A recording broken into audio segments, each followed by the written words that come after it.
from in front of the net, and the bar is directly over that line that you see. And we have some fog that has developed here. The Devils were actually waving towels at their bench to try to cause it to lift. Here's Mike Richards. He's trying to push Brodeur's arm into the net. That wouldn't be considered a goal. And I don't think it's conclusive, Doc. They've got to go with the call on the ice, which is no goal. So we play on with 1:46 to go in OT. Oh, it was a smoke bomb. Is that what it was? Yeah. Okay, I saw something hurled out of the seats, and it had a light at the end of it, but I didn't realize that's what it was. Oh, yeah, right. I saw that flash through as well. Thought it was a falling star, and then I realized this isn't an outdoor game. I should remember from my Halloween days, but I had forgotten clearly.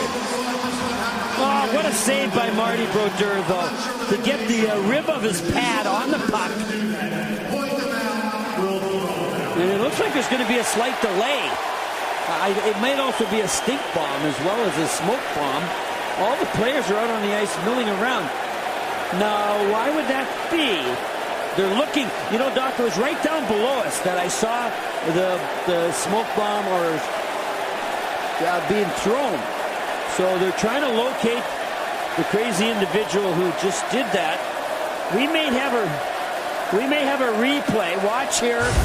We've got a replay. Watch in the whole area here. It's going to come flying. Let's keep watching. Same area. Oh, there's the smoke.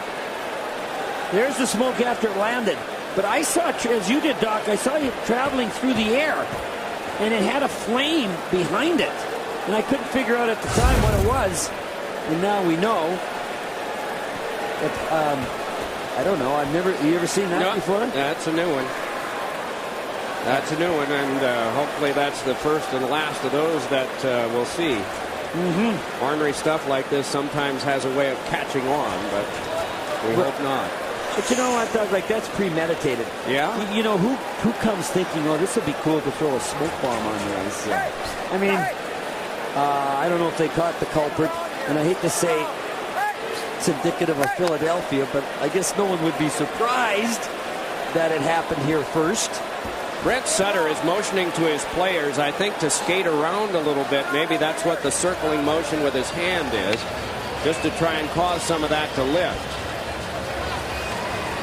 Well, getting back to the game now, if the Devils do get to a shootout, the Flyers historically have been awful in the shootout. Only 8 wins and 20 losses.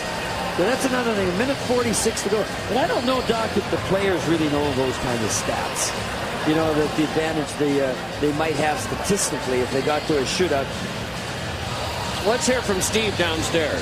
Just to add, Doc Emmerich, that it is about as pungent as anything I've smelled in any arena in the time I've been with this crew, and the fog is very thick as you look from one end of the ice to the other, and I'm not so sure that this is going to get cleared up anytime in the next 60 seconds or so. The guys here were telling me it came immediately after it was ruled no goal, and it came from a section just over the penalty boxes, but you guys might have showed that picture already. We saw it hurtling in the air. If it was indeed from the lower section, it had a lot of arc on it. It seemed to me like it might have been more from the upper tier, but that's quite a pitch that would take. But it looks as though they're going to resume the game here. And you know what, Doc? We're starting to smell it up here a little bit. It's starting to rise, and yeah, you're right, Steve. It's very noticeable, but better up here than down on the ice, and now the play will resume. The odor is certainly not indicative of this game. My goodness, it's been terrific. Richards is waved out. Gagne